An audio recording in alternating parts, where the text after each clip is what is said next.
Vamos então iniciar o nosso estudo do livro Missionários da Luz, de André Luiz, Psicografia do Chico. Nós vamos fazer o capítulo 14, Proteção.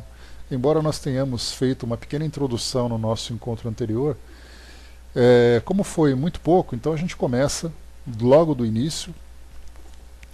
Bom trabalho.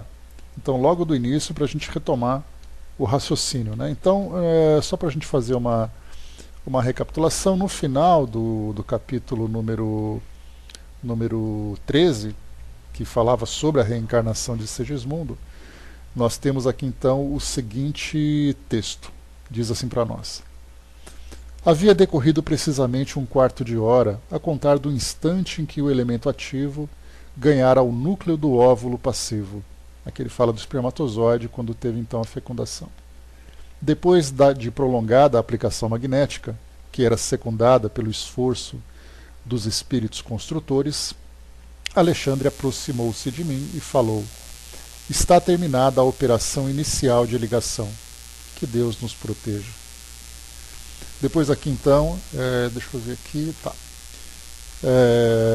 Sentindo a admiração com que eu seguia agora o processo da divisão celular, em que se formava rapidamente a vesícula de germinação, o orientador acentuou: o organismo material fornecerá todo o alimento para a organização básica do aparelho físico, enquanto a forma reduzida de Segismundo, como vigoroso modelo, atuará como imã entre limalhas de ferro, dando forma consistente à sua futura manifestação no cenário da crosta.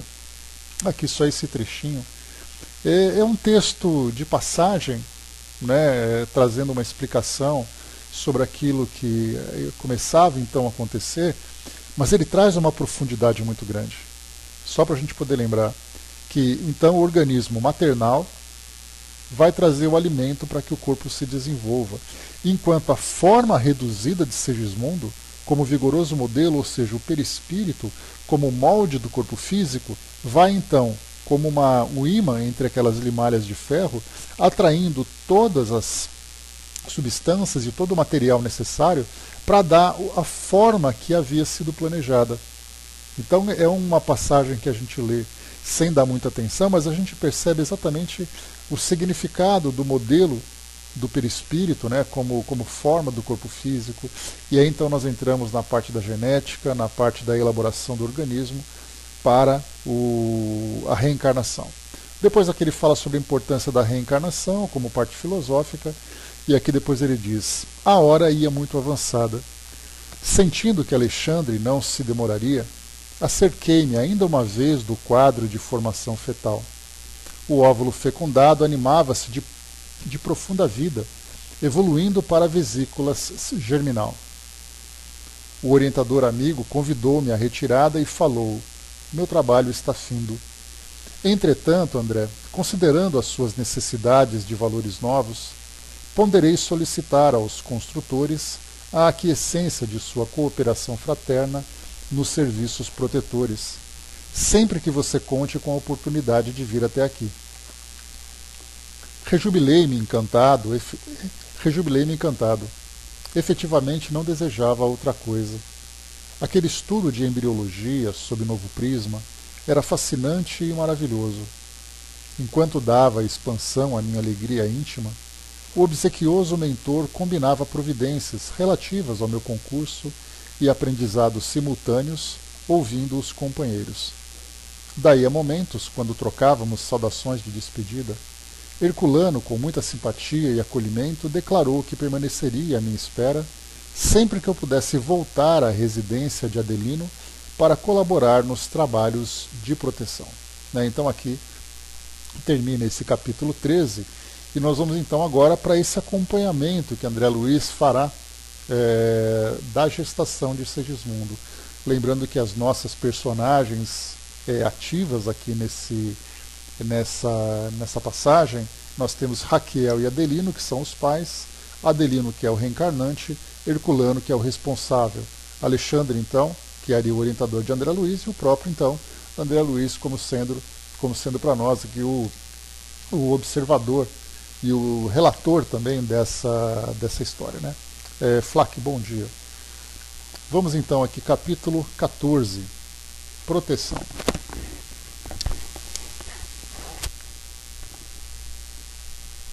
No dia imediato, logo que descansei de meus afazeres, de meus quifazeres cotidianos, atinentes à tarefa comum, regressei ansioso ao lar de Raquel.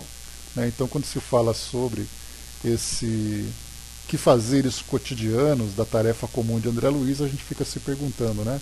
O que será que ele faz no dia a dia dele? Os seus horários, os seus compromissos, os seus aprendizados, os seus trabalhos. O que será que André Luiz faz? Quando a gente lembra lá em Nosso Lar, ele trabalhava nas câmaras de retificação. Depois ele começou a aprender com Alexandre, né, no livro Os Mensageiros, fazendo aquelas excursões aqui no mundo físico para acompanhar, né, processos de obsessão, processos de desobsessão, tarefas em geral, né? E depois aqui então, agora com Alexandre, fazendo esse acompanhamento, ele tem também as suas tarefas, que seriam as suas tarefas oficiais, enquanto que esse trabalho que ele faz de acompanhamento da gestação é, na verdade, algo que ele faz nas horas vagas, né? Então, lembrando sempre que no plano espiritual os espíritos estão intensamente ocupados, claro, daqueles que se comprometeram, né, com as tarefas, enquanto que outros ainda trabalham naquela condição, ainda ficam naquela condição de ociosidade, outros passando por tratamento, enfim, temos ali no mundo espiritual aquilo que nós encontramos, né, no nosso mundo físico, vendo pessoas participando das mais diversas situações e se apresentando também nas mais diversas condições. Era noite alta, encontrando ali o amigo fiel de Segismundo e os espíritos construtores, operando na intimidade afetuosa que caracteriza as reuniões das entidades superiores. Apuleio, o chefe, recebeu-me com amabilidade. Então nós estamos falando aqui dos espíritos construtores, que para nós ainda não ficou exatamente claro, né, o trabalho que eles fazem, ou melhor, os detalhes do trabalho que eles fazem, embora nós entendamos que eles participam dessa parte da gestação, do acompanhamento, do desenvolvimento do organismo, né, que traz ali para o espírito a oportunidade de reencarnação. Então o Apuleio é o chefe, né, dessa equipe. A esposa de Adelino, ao contrário da véspera, não passava bem fisicamente. Embora mantivesse o corpo em posição de repouso, estava superexcitada, inquieta. Nossa irmã Raquel, esclareceu o diretor, começava a sentir o esforço de adaptação. Por enquanto, e durante alguns dias, permanecerá indisposta, todavia a ocorrência é passageira. Não conseguirá dormir? Perguntei. Mais tarde, respondeu ele. Por agora terá o sono reduzido, até que se formem os folhetos blastodérmicos. É o serviço inicial do feto e não podemos dispensar-lhe a cooperação ativa. Bom dia, Osmar. Então nós vemos aqui que nesse caso da gestação de Raquel, ela teve ali as sensações iniciais. E como nós vemos, né, cada mulher nesse processo de gestação tem ali experiências muito particulares, inclusive, né, diferenciando nas gestações que ela vivencia.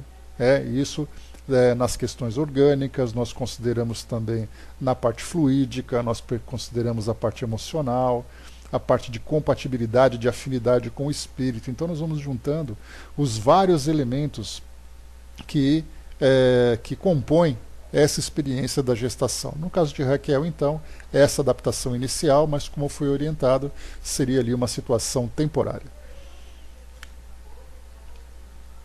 Observei interessado a extraordinária movimentação celular no desenvolvimento da estrutura do novo corpo em formação e anotei o cuidado empregado pelos espíritos presentes para que o disco embrionário fosse esculturado com a exatidão devida. A engenharia orgânica, exclamou o chefe do trabalho, bem-humorado, reclama bases perfeitas. O corpo carnal é também um edifício delicado e complexo. Urge cuidar dos alicerces com serenidade e conhecimento.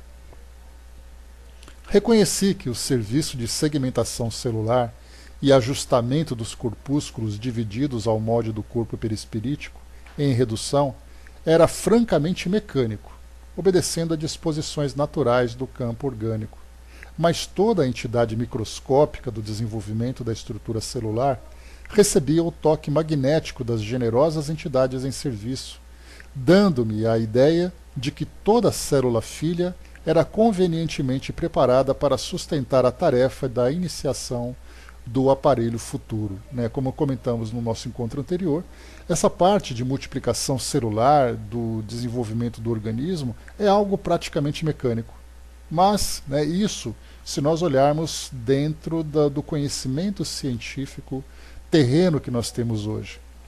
Mas, conforme André Luiz traz para nós, é aquele desenvolvimento, mas tudo muito bem conduzido, tudo muito bem observado. Beleza, André. Tudo muito bem conduzido e muito bem observado pelos espíritos que acompanham a gestação, cuidando para que tudo saia da forma correta, principalmente, como também tratamos em outros encontros, quando nós temos uma gestação que ela não é muito bem administrada pelos pais, tanto biologicamente, quando a mãe, por exemplo, não tem aquele cuidado com a alimentação, não tem aquele cuidado com as suas atividades, com as substâncias que acaba ingerindo, como também psicologicamente, emocionalmente, tanto nesse caso do cuidado com a gestação, como também por parte dos pais, por parte do companheiro, por parte dos familiares próximos. Então existe ali uma movimentação fora da mulher, e também no que diz respeito ao próprio organismo, que pode interferir diretamente na gestação, inclusive levando a um aborto. Seja, nesse caso, um aborto espontâneo, em que, nesse caso, a mulher não tem qualquer responsabilidade, ou nós podemos colocar, da mesma forma que nós tratamos do suicídio, eu acho que nós podemos aplicar essa mesma teoria também no aborto, porque nós temos, por exemplo, o suicídio direto, quando o indivíduo opta pela autodestruição, e temos aquele suicídio indireto, como André Luiz chama, quando o indivíduo leva uma vida desregrada, desequilibrada, que acaba então provocando a sua desencarnação precoce, e chamado então de suicídio inconsciente ou suicídio indireto. No caso do aborto, nós temos então 3 situações que nós podemos considerar. O aborto direto, quando ele é escolhido, a mulher toma essa decisão de praticar esse ato. Nós temos então aquele aborto espontâneo, quando ela não tem qualquer responsabilidade, e isso por causa de um problema genético, ou porque o espírito acaba escolhendo alguma coisa assim, ou mesmo um aborto indireto, quando a mulher, embora não tenha a intenção de praticar o aborto, leva-lhe, conduz a sua vida de um modo desregrado a ponto de prejudicar a gestação e levando então ao aborto. Então nós podemos incluir no nosso raciocínio essas 3 situações que dizem respeito ao aborto, quando ela não tem qualquer responsabilidade, quando ela tem uma responsabilidade direta, ou quando então ela tem uma responsabilidade indireta pelo modo como ela viveu. Bom dia, Nando. Então aqui nesse caso, o acompanhamento dos espíritos é fundamental para que toda a parte mecânica se desenvolva sem intercorrência por causa desses fatores externos.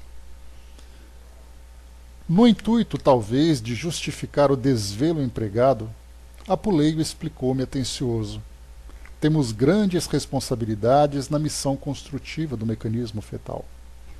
Há que remover empecilhos e auxiliar os organismos unicelulares do embrião, na intimidade do útero materno, para que a reencarnação, por vezes tão dificilmente projetada e elaborada, não venha a falhar, de início, por falta de colaboração do nosso plano, onde são tomados os compromissos. Bom dia, Arnaldo. Escutava-lhe a palavra experiente e sábia com muita atenção, a fim de aproveitar-lhe todo o conteúdo educativo. Em razão disso, prosseguiu ele, o aborto muito raramente se verifica obedecendo a causas de nossa esfera de ação. Em regra geral, origina-se do recuo inesperado dos pais terrestres, diante das sagradas obrigações assumidas, ou aos excessos de leviandade e inconsciência criminosa das mães, menos preparadas na responsabilidade e na compreensão para esse ministério divino. Entretanto, mesmo aí, encontrando vasos materiais menos dignos, tudo fazemos por nossa vez para opor-lhes resistência aos projetos de fuga ao dever, quando essa fuga representa mero capricho da irresponsabilidade, sem qualquer base em programas edificantes. Claro, porém, que a nossa interferência no assunto, em se tratando de luta aberta contra nossos amigos reencarnados, transitoriamente esquecidos da obrigação a cumprir, tem igualmente seus limites. Se os interessados, retrocedendo nas decisões espirituais, perseveram sistematicamente contra nós, somos compelidos a deixá-los entregues à própria sorte. Daí a razão de existirem muitos casais humanos absolutamente sem a coroa dos filhos, visto que anularam as próprias faculdades geradoras. Quando não procederam de semelhante modo no presente, sequiosos de satisfação egoística, agiram assim no passado, determinando sérias anomalias na organização psíquica que lhes é peculiar.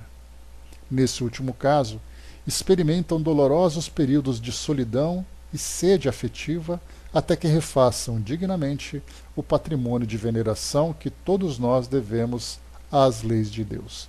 Então fala aqui para nós sobre essas situações em que nós vemos casais investindo emoções, investindo recursos, investindo esforços para tentar uma gestação, para tentar ali a experiência da maternidade e paternidade sem sucesso. E aí então fica aquela grande pergunta, né? Todas as situações que nós vivemos, que de alguma forma geram para nós algum sofrimento, vai contra aquele caminho natural de conquistar a felicidade. Se existe esse obstáculo, a grande pergunta é: por que eles estão vivendo isso? Porque nós temos aqueles casais que têm ali as suas vidas e optam, em virtude do planejamento que fizeram, de não terem filhos. Até aí não há sofrimento nenhum. Fizeram essa escolha, talvez se comprometam com uma responsabilidade que assumiram no plano espiritual, mas isso virá futuramente. Mas nós temos aqueles casais que frequentam ali os geneticistas, obstetras, ginecologistas, urologistas, procuram fazer ali embriologistas, procuram fazer todo aquele trabalho para tentar uma gestação in vitro, natural, fazendo ali uma fertilização com o óvulo ou com o espermatozoide de terceiros e tudo mais, e não conseguem. Muitas vezes engravidam, acontece um aborto espontâneo, e aí então gera aquele sofrimento na família. Se há um sofrimento, alguma coisa está errada nessa trajetória para conquistar a felicidade. E aí então a pergunta que a gente faz é exatamente buscando naquele retrospecto o que pode ter acontecido para que eles vivam então essa experiência. Por isso é colocado aqui para nós deixa eu pegar o nome dele aqui que eu esqueci. Esses nomes difíceis, né? Apuleio. Não posso falar nada porque meu avô chamava Pulcro, né? Então a gente imagina, né? O pessoal que vivia nessa época do início do século passado, tem esses nomes todos fáceis, né? Então, muito bem. Foi colocado aqui para nós, então, daí a razão de existirem muitos casais humanos absolutamente sem a coroa dos filhos. Ou seja, não conseguem ter filhos, embora desejem, visto que anularam as próprias faculdades geradoras. E essa anulação, então, foi causada exatamente por ações no passado, que fizeram, então, com que eles tivessem, nessa experiência atual, uma situação de dor, que vem, como Joana de Ângeles lembra, que a dor é uma grande professora para todos nós, para aprender, nesse caso, a valorizar aquela experiência que negligenciaram no passado. É difícil para nós fazermos qualquer tipo de análise da nossa perspectiva agora, né, porque nós temos várias situações que os espíritos trazem que aparentemente são bastante dolorosas. Por exemplo, um adolescente que desencarna. Os espíritos dizem que pode ser o restante de uma reencarnação em que aquele espírito no passado acabou acabou interrompendo. Inclusive temos até um vídeo lá no programa Transição. Não, no programa Transição não, no programa... Oh Deus, qual é o nome do programa? É a Transição, em que Divaldo fala sobre desencarnação precoce. E aí então ele diz que geralmente jovens e crianças, quando desencarnam, foram espíritos suicidas. E é claro, né, a gente pode dizer que isso pode acontecer, mas afirmar tudo isso para um pai, por exemplo, que acabou de perder um filho, nessa fase dizendo que ele foi um suicida no passado, é um impacto muito grande, é um impacto muito doloroso. Então, assim, eu prefiro não generalizar, né? Então, temos ali nesse caso espíritos que foram suicidas no passado, que podem, nessa situação atual, terem uma reencarnação breve, né? E só para a gente poder abrir um parêntese, quando se fala sobre reencarnação precoce, nós estudamos sobre isso quando tivemos oportunidade de estudar o livro Juventude Interrompida, lá na sexta-feira, na Sala Espiritismo Net Jovem, toda sexta-feira às 9 horas, lembrando sempre, né? E lá nós vimos uma diferença significativa do que é você desencarnar na juventude e você desencarnar precocemente. Tem uma diferença. Então, no caso, por exemplo, desse vídeo do Divaldo, a entrevista, é chamada de desencarnação precoce. O que significa precoce? Uma coisa que aconteceu antes da hora. Mas se o espírito tem na sua programação uma desencarnação na infância ou na juventude, isso não é precoce, isso foi planejado. Agora, quando o espírito, vivendo da sua juventude, se expõe a uma situação que o leva ao desencarne, ou mesmo o indivíduo que vai levando a sua vida, que tem, por exemplo, na sua programação, uma existência de 80 anos de idade aqui no mundo físico, e ele desencarna aos 40, aos 50, pelos hábitos que ele tinha, pelas exposições que ele acabava então provocando, ele acabou desencarnando precocemente. Então, uma diferença entre desencarnar na juventude, desencarnar na infância e você desencarnar precocemente. Então, nesse caso, nós temos... Por que eu estou falando sobre essa questão dos jovens, né? Então, há casos no passado em que aconteceu um suicídio, o espírito então vem cumprir esse resquício. Pode acontecer também no passado de não ser necessariamente um suicídio intencional. Pode ter, por exemplo, um suicídio inconsciente, como André Luiz chama. Nós tivemos um caso nesse livro em que um jovem contava a sua história. Ele desencarnou ali por volta dos seus 20 anos de idade com uma cirrose hepática muito grave, que acabou provocando então a sua desencarnação. E ele depois contou a sua história. Voltando no passado, ele foi alguém que viveu ali, ele era um pai de família e tudo mais, mas ele abusava do álcool. Esse abuso provocou uma cirrose e fez com que ele desencarnasse, causando, nesse caso, uma desencarnação precoce, uma desencarnação antes do tempo. Então, na encarnação seguinte, ele veio com essa doença, veio uma doença, então, uma doença congênita, que acabou se desenvolvendo, levando à desencarnação. Então nós vimos que quando se fala em suicídio, ela é uma palavra muito dura, se nós não considerarmos o suicídio objetivamente como a intenção de se autodestruir.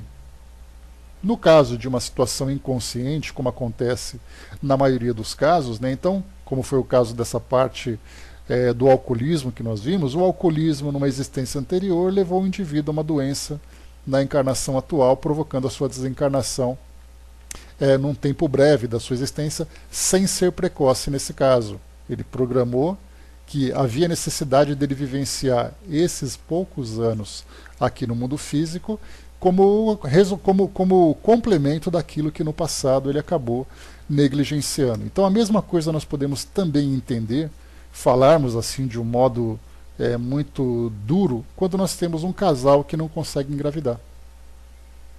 Por que será que eles tiveram isso? Foi porque no passado provocaram um aborto? O que aconteceu exatamente? Aí nós podemos trazer ali um leque de situações hipotéticas, né? Como, por exemplo, os pais que negligenciaram o cuidado com os filhos, que não foram bons pais, e aí então vem como uma, não vou dizer punição, né, mas como uma consequência dolorosa daquilo que viveram. Então nós temos, desde o aborto, trazendo como consequência essa esterilidade, essa restrição para a gestação, como nós tivemos casos da própria maternidade, como nós encontramos, né? Uma mãe, por exemplo, que abandona seus filhos, nós encontramos crianças no lixo, nós encontramos crianças que são abandonadas, nós temos ali os pais que agridem seus filhos fisicamente, psicologicamente, né? Então, várias situações que vão sendo geradas no passado, trazendo na atualidade uma situação dolorosa na busca, né? Aquele amor, aquela vontade de ser mãe, de ser pai, mas infelizmente acaba não acontecendo. Então, tudo aquilo que para nós gera algum tipo de sofrimento no presente, teve uma causa no passado. Causa e efeito. Assim como acontece, independente dessa parte de gestação, a nossa vida hoje, né? Se eu tenho uma dificuldade, uma limitação que de alguma forma me provoca sofrimento, as causas estão no passado, geralmente. Embora a maioria das situações aconteçam no presente, né?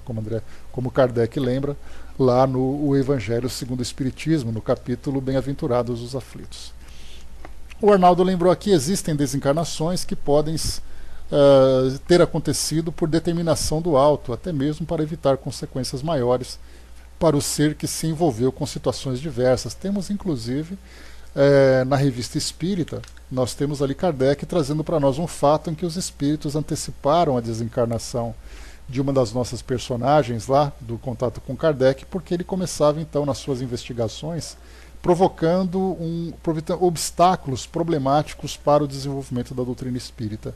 Embora fosse um entusiasta do espiritismo, fosse um grande colaborador, ele estava indo além dos limites que deveria seguir. Então, no plano espiritual, nós temos ali mecanismos que nós ainda não conhecemos. A nossa matemática, né, que diz que 1 mais 1 são 2, no plano espiritual nós temos x mais y que pode dar qualquer valor. Contando ali, considerando variáveis que nós não conhecemos, não apenas na existência atual, menos ainda nas existências anteriores. Então são vários fatores que vão sendo considerados, inclusive nesse caso aqui, de casais que não podem ter filhos. Vamos lá. As definições do chefe dos construtores aclararam-me o raciocínio referentemente a graves problemas da luta humana. Interessado em aprender, cooperando, busquei tomar a posição do trabalhador, procurando o serviço que me competia no campo do auxílio magnético às organizações celulares. Então vemos aqui André Luiz começando então a colocar a mão na massa, né? Porque não apenas ali para ficar fazendo perguntas, buscando esclarecimentos, satisfazendo curiosidades, ele estava ali para trabalhar. Então é aqui um momento então que ele se colocava à disposição para auxiliar naquele campo de auxílio magnético para o desenvolvimento celular daquele embrião que começava então a se formar. Mais tarde, porém, antes de me retirar, aproximei-me do diretor a fim de recolher algumas informações. Impressionavam-me certas minudências do trabalho que se levara a efeito na noite anterior. Por que processo conseguira localizar-se a ligação inicial de Segismundo ao futuro corpo nos órgãos geradores de Raquel? E o problema do elemento masculino mais apto? Em todos os casos de fecundação, os amigos da condição de um Alexandre deveriam funcionar no serviço de escolha? Apuleio, ouvindo-me com benevolência que caracterizava as entidades elevadas, informou: passividade não significa ausência de cooperação. Quando Raquel aceitou a tarefa maternal, fê-lo com decisão e obediência construtiva. Ela recebeu Segismundo em seu organismo perispiritual e, mobilizando os poderes naturais de sua mente, situou-lhe o molde vivo na esfera uterina com a mesma espontaneidade de outros processos orgânicos, superintendidos pela atividade mecânica subconsciente, cujo automatismo traduz a conquista de experiências multimilenárias da alma reencarnada. Para os círculos da mulher, é tão fácil a ambientação das forças criativas como é natural para o homem a manutenção da atitude patriarcal e protetora, enquanto perdura a existência dos laços paternais.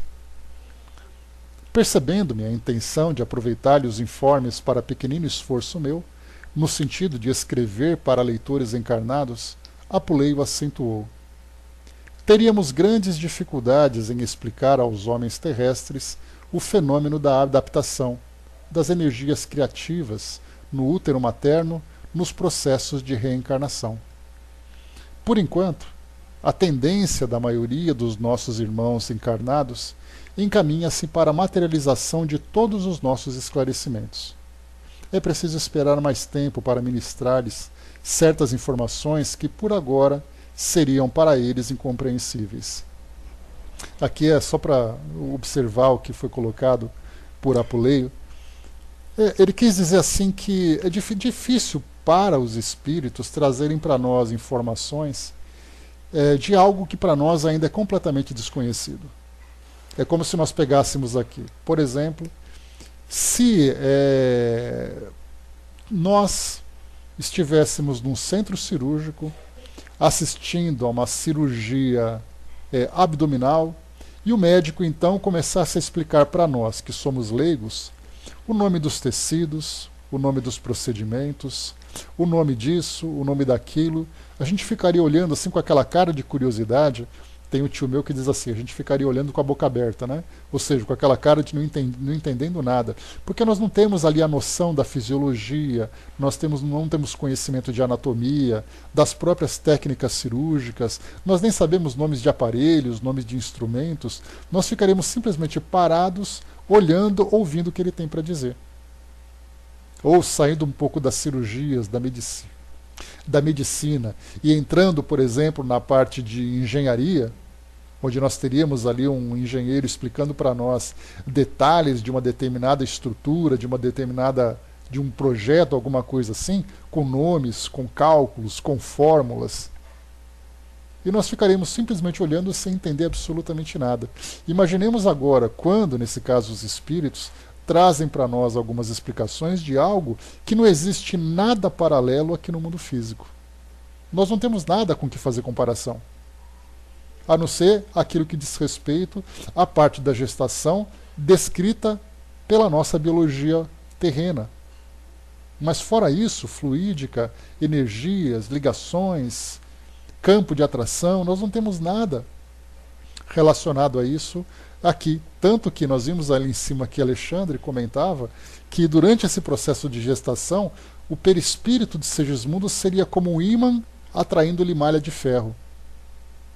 Limalha de ferro são aquelas raspinhas de metal que são atraídas pelo ímã. Quer dizer, olha só a comparação, ele usa ímã, limalha, para fazer uma comparação de um processo extremamente complexo em que o perispírito atrai então a matéria gerada pelo corpo da mãe para formar o seu corpo físico. Olha só a simplicidade de um exemplo que ele dá para descrever algo complexo por falta de um paralelo melhor. Por isso então aqui Apuleio tranquilizou André Luiz dizendo que não é hora de trazer para nós nada com maior profundidade porque nós simplesmente não entenderíamos. Principalmente pelo objetivo do livro, que tinha o objetivo de esclarecer através de um entretenimento. Então, o que nós vimos aqui, também nas próprias obras de André Luiz, é uma evolução na profundidade daquilo que ele traz. Começou com o Nosso Lar, falando um pouquinho ali, né, de uma história mais leve, de uma história mais tranquila. Depois nós passamos ali para a parte dos mensageiros, que começa ali a trazer uma parte dos compromissos. Já entramos em Missionários da Luz com algo mais complicado. Nós não teríamos, por exemplo, condições de fazermos um filme para passar nos cinemas de Missionário da Luz. Porque tudo aquilo que é colocado nesse livro é algo tão técnico, tão profundo, que não serviria para nós de entretenimento, como aconteceu com o Nosso Lar. Então, por enquanto, infelizmente, ele disse aqui para nós, é preciso esperar mais tempo para ministrar-lhes certas informações que por agora seriam para eles incompreensíveis. Claro que na nossa pretensão e na nossa arrogância humana, a gente vai dizer assim, né? Quem é ele para dizer que eu não vou compreender? Aí ele chamaria a gente de canto, começaria a falar, olharia para nossa cara, percebendo que a gente está de boca aberta e não falei que vocês não iam entender, e realmente nós não entendemos. Tic-Tac colocou, né, se pode usar apenas 2 palavras, para que gastar dezenas? Muito mais fácil, né? Então, esperar o momento certo, porque não apenas nós estando no mundo espiritual, teríamos ali condições de ter uma compreensão melhor, como no próprio plano espiritual nós precisaríamos de uma formação técnica mais profunda para poder entender o que está sendo falado. Não é o fato de nós estarmos no plano espiritual que nós vamos ter essa compreensão. André Luiz está sofrendo isso, né? Perguntando, tirando dúvidas, muitas vezes fazendo perguntas primárias para os orientadores, né, como é o caso de Alexandre, como é o caso de Apuleio e tudo mais, fazendo aquelas perguntas bem básicas, e eles então pacientemente, generosamente respondem, tanto para esclarecê-lo, como para o próprio objetivo do trabalho de André Luiz, que é trazer esse esclarecimento para nós aqui encarnados. E sorrindo prosseguiu. Eles se alimentam diariamente de formas mentais sem utilizarem a boca física, valendo-se da capacidade de absorção do organismo perispirítico, mas ainda não sentem a extensão desses fenômenos em suas experiências diárias. No lar, na via pública, eles encarnados, né? Nós, ele está falando de nós aqui, né? Que nós nos alimentamos diariamente de forças mentais e nós nem nos damos conta disso. Essas energias que nós trocamos, o ambiente, né? Tanto que nós vimos lá no livro Os Mensageiros, quando André Luiz fez aquela excursão naquela fazenda, vocês se lembram? Queria participar de uma reunião mediúnica e coisa e tal. E aí então ele falava sobre a diferença do que são as vibrações numa cidade, isso porque estava na década de 1940. Imagina hoje, com essa loucura que nós vivemos hoje, com a população triplicada comparada com aquela época. Então, por exemplo, viver numa cidade como São Paulo, com mais de 15 milhões de habitantes, aquele inferno, e viver, por exemplo, numa cidade do interior, tranquila, com calma. Então aqui 20 milhões de pessoas, 20 milhões de pensamentos, problemas, estresses, conflitos, situações das mais problemáticas, e aquela pessoa que vive tranquilamente lá naquela cidade pequena, com calma, onde tem ali 2 ou 3 semáforos, tem ali as fazendas, para quem vive ali na praia com tranquilidade. Olha a diferença que é. Então, na verdade, nós estamos absorvendo essas vibrações. Então, vivemos num lugar onde há uma grande aglomeração de pessoas, se nós não tivermos o cuidado para manter o nosso equilíbrio, nós vamos nos alimentar de substâncias tóxicas extremamente problemáticas para nós, afetando o nosso psiquismo, afetando o nosso perispírito, somatizando isso no organismo. Muitas vezes doenças são geradas que afetam o nosso organismo por causa do modo de vida que nós temos, nós sabemos disso. Pessoas que infartam, pessoas que têm AVC, pessoas que desenvolvem ali patologias diversas por causa do ambiente e do modo como vivem. Por isso ele coloca para nós. Eles se alimentam, e ele disse isso sorrindo, mostrando a nossa realidade. Eles se alimentam diariamente de formas mentais sem utilizarem a boca física, valendo-se da capacidade de absorção do organismo perispirítico, mas ainda não sentem a extensão desses fenômenos em suas experiências diárias. No lar, na via pública, no trabalho, nas diversões, cada criatura recebe o alimento mental que lhe é trazido por aqueles com quem convive, temperado pelo magnetismo pessoal de cada um. Dessa alimentação dependem, na maioria das vezes, mormente para a imensa percentagem de encarnados que ainda não alcançaram o domínio das próprias emoções, os estados íntimos de felicidade ou desgosto, de prazer ou sofrimento. Segundo você pôde observar, também o homem absorve matéria mental em todas as horas do dia, ambientando dentro de si mesmo nos círculos mais íntimos da própria estrutura fisiológica.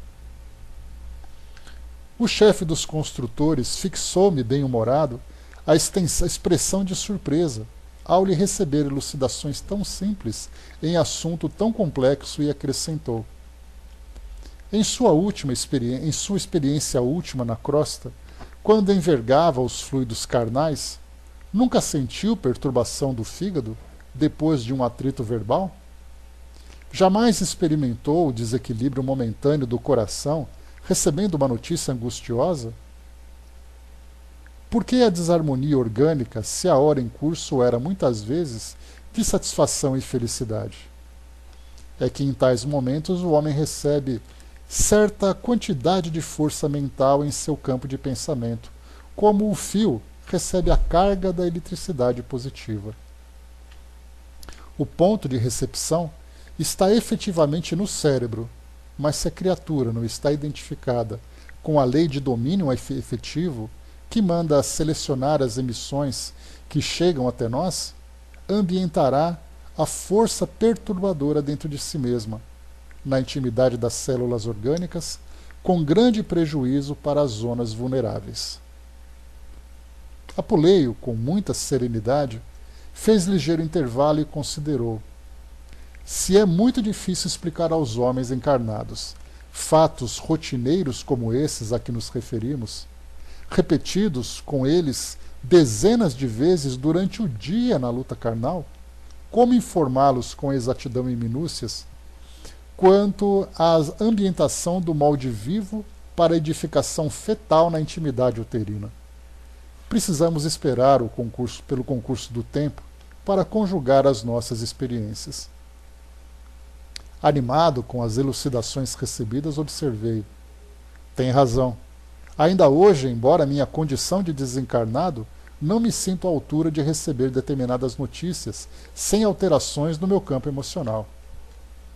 André Luiz fala isso, né, porque nós tivemos, por exemplo, o contato com a família, né, de quem ele se separou, quando ele teve ali, viu com a esposa. A gente viu isso em nosso lar, né, quando ele encontrou a esposa casada com outro homem, viu ali os filhos, de certa forma tratando com uma indiferença a perda do pai e tudo mais. Ele se abalava com isso, mesmo estando desencarnado e tendo ali uma visão diferenciada. Nós podemos imaginar então o que acontece conosco aqui que vivemos. E quando eu falo conosco, né, nós falamos da população mundial, que vivemos completamente alheios a essa realidade do mundo espiritual.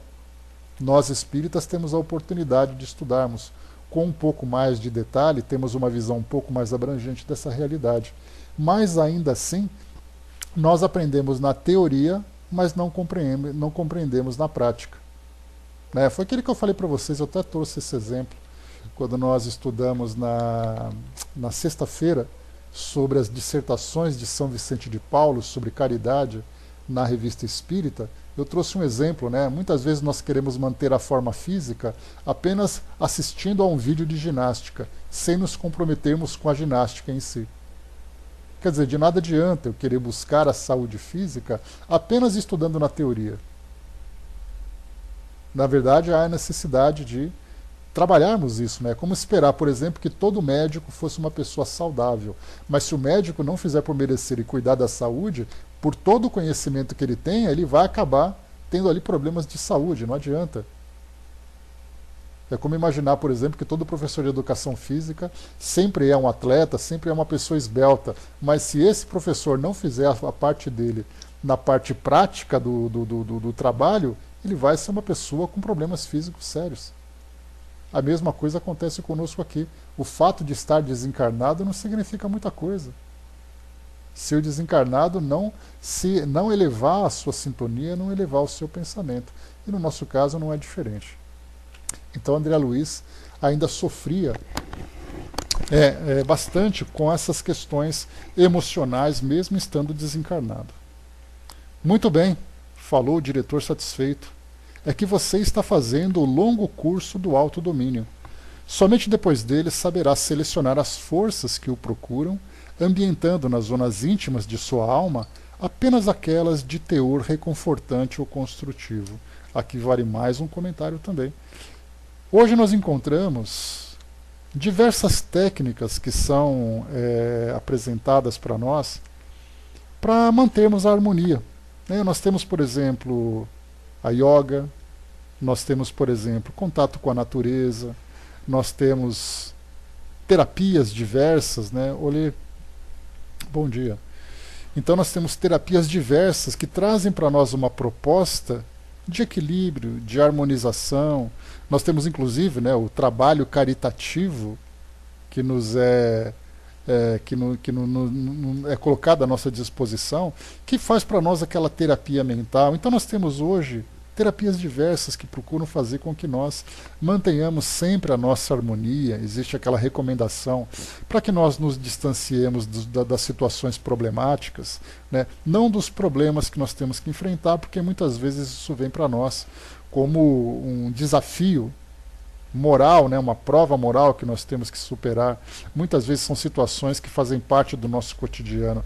Mas quantas vezes nós nos expomos a situações que poderiam ser absolutamente anuladas do nosso roteiro? Então é o nosso modo de viver que nós vamos então transformando. Equilíbrio, harmonia, paz interior, né? Quantas e quantas propostas nós temos aí pelo mundo afora, oferecendo para nós, né? Fazer aquela parte de meditação, fazer aquela parte de sair daquela rotina estressante, desgastante, porque isso vai fazendo com que nós nos distanciemos dessas energias tão turbulentas, energias tão problemáticas que nos causam todo esse desequilíbrio, principalmente, conforme foi colocado por Apuleio, quando nós então absorvemos isso de uma forma silenciosa, provocando em nós tantas alterações negativas, e nós não nos damos conta. Agora, quando nós começamos então a ter esse entendimento e começamos a abraçar uma filosofia que nos permita então esse equilíbrio, nós começamos a viver de um modo saudável também, porque nós não apenas cuidamos da nossa alimentação física, mas também da nossa alimentação mental, porque nós passamos a selecionar aquilo que para nós é mais saudável. E nos tempos de hoje, onde nós temos tantos problemas sociais, nessa fase de política que nós temos hoje, com tantos atritos, com tantas dúvidas, com tanto medo que é disseminado por todas as partes, e nós vamos absorvendo, aí nós queremos relaxar, você liga a televisão e assiste uma novela, assiste a um filme, a um telejornal que bombardeia de imagens negativas, e a gente quer então ter uma vida saudável. Não é à toa que muitas vezes, de uma forma muito radical, as pessoas se colocam dentro de um mosteiro e passam lá um ano, exiladas de tudo aquilo que acontece aqui fora, para tentar encontrar essa paz interior. Claro que fazem isso aqueles que possuem condições financeiras, né, para poder se bancar durante esse período. Mas é uma proposta de fuga que as pessoas têm. Elas querem fugir dessa situação tão problemática, né? Mas vamos lá, fechando o nosso parêntese, vamos aqui para o nosso roteiro. Arnaldo colocou, né, tem um amigo que adora falar mal dos que usam bebida e tabaco, né? No entanto, ele foi afastado da aula de educação física por causa de excesso de peso. Eu dou muita risada, inclusive, né, Arnaldo? Fala mal de quem usa tabaco e bebida, mas o ato de falar mal já é uma toxina que ele está absorvendo, né?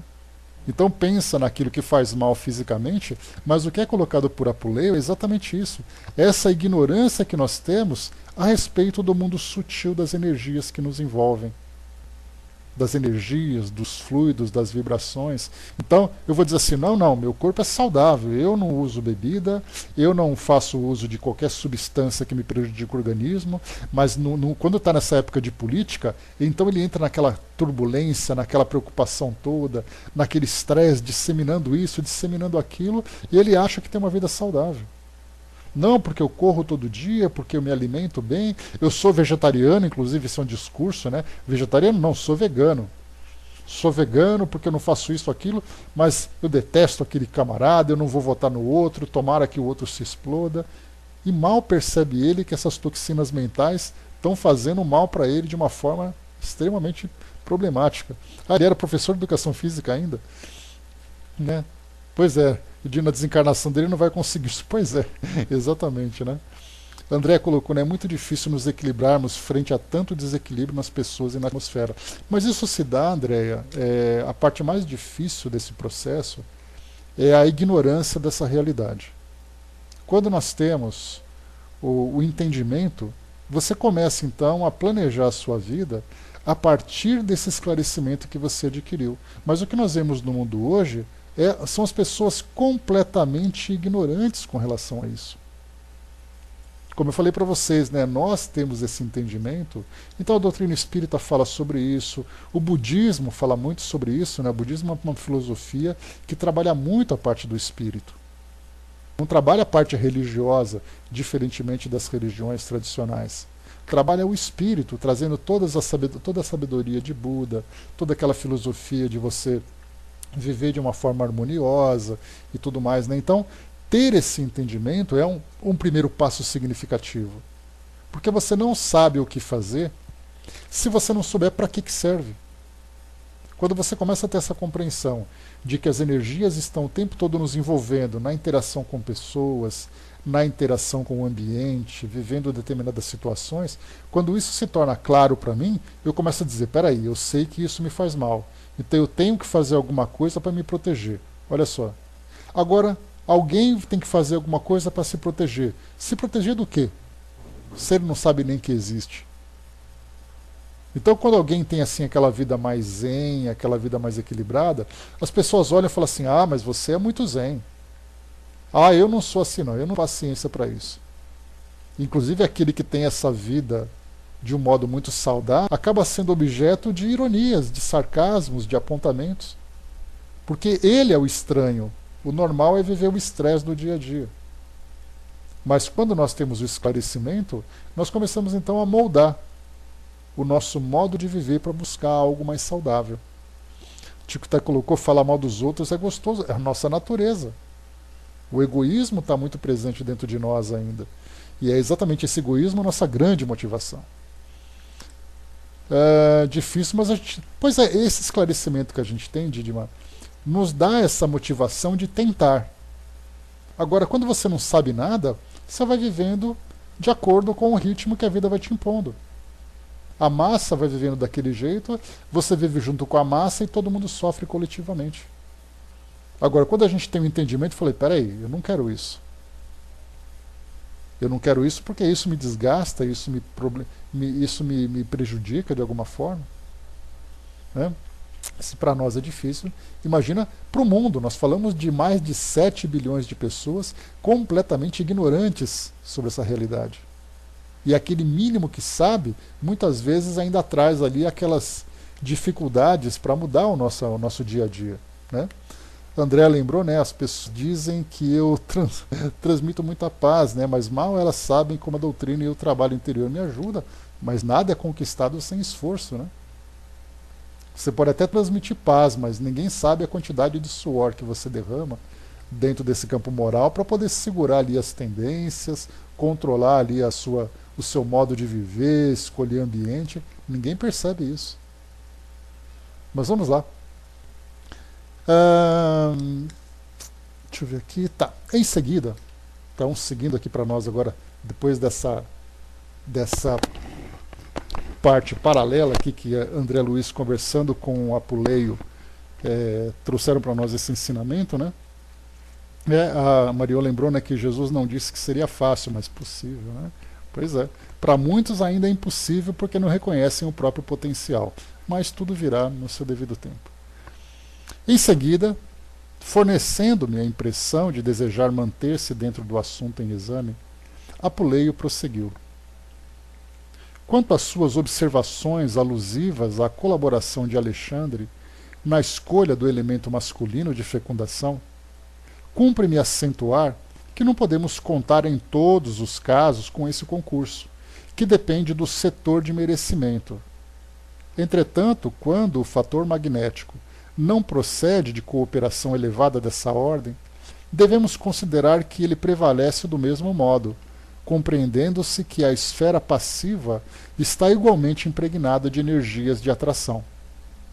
Se o elemento masculino da fecundação está repleto de força positiva, o óvulo feminino está cheio de força receptiva. E se esse óvulo está imantado de energias desequilibrantes, naturalmente exercerá especial atração sobre o elemento que se aproxime de sua natureza intrínseca. Em vista disso, meu amigo, a célula masculina que atinge o óvulo em primeiro lugar, para fecundá-lo, não é a mais apta em sentido de superioridade, mas em sentido de sintonia magnética em todos os casos de fecundação para o mundo das formas. Essa é a lei, pela qual os geneticistas do globo são muitas vezes surpreendidos em suas observações, em face das mudanças inesperadas na estrutura de vários tipos dentro das mesmas espécies. As células possuem também o seu individualismo magnético, algo independente no campo das manifestações vitais.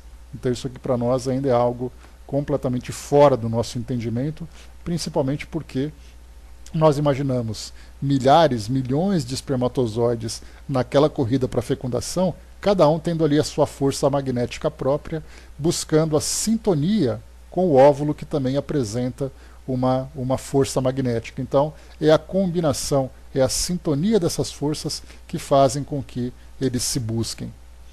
A Angelina colocou, não é verdade que falei, né? Foi sobre a pessoa que é diferente e as outras não entendem. Pois é, bom dia, Dourado. Exatamente isso. Nesse ponto, o diretor sorriu prosseguindo. Se a mulher pode exercer a sua influência decisiva na escolha do companheiro, também a célula feminina, na maioria das vezes, pode exercer a sua atuação na escolha do elemento que a fecundará. Claro que nos referimos aqui a problema de ciência física, sem alusão aos problemas espirituais das tarefas, missões ou provas necessárias. Então ali também nós temos nessa conexão de gametas, o feminino e o masculino que se buscam, não é simplesmente algo mecânico. Nós temos também ali aqui considerar as tarefas, as missões e as provas que cada indivíduo vai vivenciar. Um espírito que traz ali as suas provas e expiações tem que ter um instrumento físico compatível com suas necessidades. Por isso o esforço que os espíritos fazem também para ajudar nesse processo. Identificando-me o silencioso gesto de interrogação, o diretor observou: sim, porque nas obrigações determinadas de certos espíritos na reencarnação, as autoridades de nossa esfera de luta dispõem de suficiente poder para intervir na lei biogenética dentro de certos limites, ajustando-lhe as disposições a caminho de objetivos especiais. Então ele fala sobre a capacidade que os espíritos têm de interferir dentro de certas limitações para fazer com que tudo aconteça conforme está planejado. E não simplesmente o acaso, como acontece hoje na visão das nossas ciências.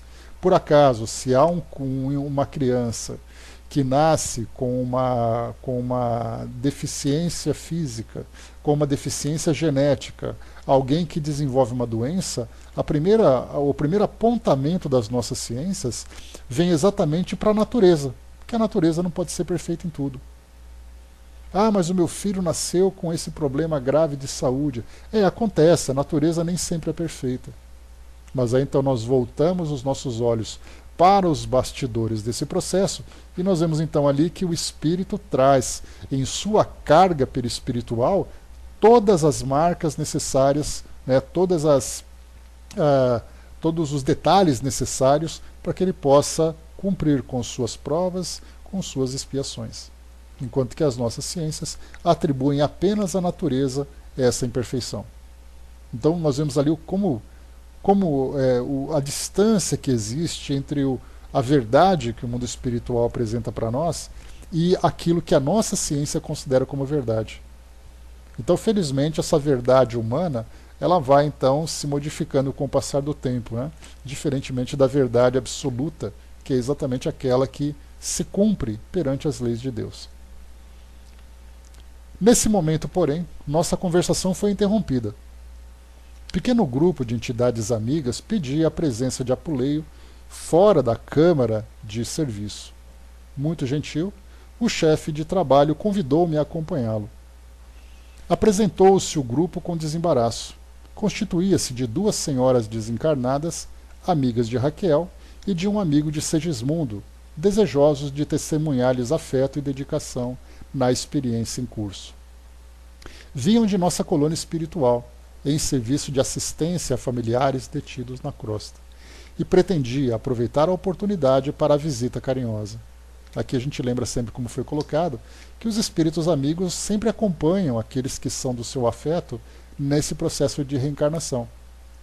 É como se nós, então, estivéssemos ali num grupo afetuoso no plano espiritual e um membro desse grupo, então, fosse reencarnar. Então, quando há aquela despedida, como nós vimos lá em nosso lar, na Dona Laura, mãe de Lisas, que ia reencarnar, dá a impressão que o pessoal fala: então tchau, boa sorte, até a volta. e eles então simplesmente se esqueceriam daquele companheiro que começa esse processo. Então os espíritos se fazem presente, eles acompanham, eles auxiliam, eles envolvem com aquela vibração positiva, favorável, até por uma necessidade de ajudar o espírito no reencontro com esse caminho tão difícil que é a reencarnação. Então, olha, estamos com você, continue, vai dar tudo certo, nós ainda te amamos e tudo mais. Então, essas visitas acontecem com frequência, como nós já vimos, e aqui nós temos então a presença desses espíritos, tanto ajudando Raquel, como também Segismundo, conhecendo a história de todos eles que estão envolvidos naquele drama tão negativo do passado, né? Só para lembrarmos, nós temos Adelino, Raquel, que é o casal, e nós temos então Segismundo. Segismundo então assassinou Adelino para poder ficar com Raquel. Então houve ali aquele triângulo amoroso ali problemático, né? E agora então, nesse processo de perdão, Raquel e Adelino novamente juntos, agora recebendo Segismundo como filhos, para poder trabalhar nesse processo de reconciliação. Alguns até vêm também, sim, sem dúvida. Todos eles estão sempre juntos aqui, muito presentes, né? E outros, inclusive, reencarnando para poder ajudar também nesse processo. Arnaldo lembrou aqui no livro Memórias de um Suicida a citação de que o reencarnante fica sob as vistas da colônia até nos mentores e amigos, sim. Porque aquilo que nós comentamos quando estudamos a obra, né, Arnaldo? O espírito, quando ele reencarna, ele mantém o vínculo com a instituição onde se elaborou a sua reencarnação. Eu até trouxe para vocês aquele exemplo, que é como soldado que vai a uma missão, a um campo de batalha, a um campo de onde suas missões vão ser cumpridas, mas ele continua vinculado à unidade de onde ele saiu. Quando acaba a sua missão, ele vai prestar contas lá para o seu comandante. Então não é aquele paraquedista na porta de um avião, dão um tapinha nas costas, empurram ele e falam, boa sorte, a gente se vê por aí. Não é se ver por aí. A missão dele, mesmo saltando desse paraquedas, é acompanhado pelos seus companheiros, pelos seus comandantes, pela unidade de onde ele saiu, e quando a missão acaba, é para lá que ele volta. Então nós temos assim não apenas esses mentores e instrutores, mas os amigos que fazem parte também do grupo com o qual ele viveu, tendo ali algum compromisso com o seu passado ou não, ou simplesmente tendo ali aquela relação de afeto. O diretor ouviu-os atencioso e bem-humorado, mas com imensa surpresa para mim observou. Como responsáveis pela organização primordial do novo corpo de carne do nosso irmão Segismundo, agradecemos a atenção de todos. Porém, não podemos autorizar a visita nessa hora. Estamos aproveitando o escasso tempo de harmonia relativa que a mente maternal nos oferece para delicados serviços de magnetização celular mais urgente. E sorrindo, afável, acrescentou: depois do 21º dia, porém, quando o embrião atingir a configuração básica, nossos amigos podem ser visitados a qualquer hora, salientando-se que a esse tempo, ambos, mãe e filho, conseguirão ausentar-se do corpo com facilidade. Mãe e filho conseguirão ausentar-se do corpo com facilidade. Isso aqui é algo que nós temos que observar mais para frente. O espírito reencarnando, poder se ausentar do corpo. Como isso acontece? Nós vamos entender então mais para frente.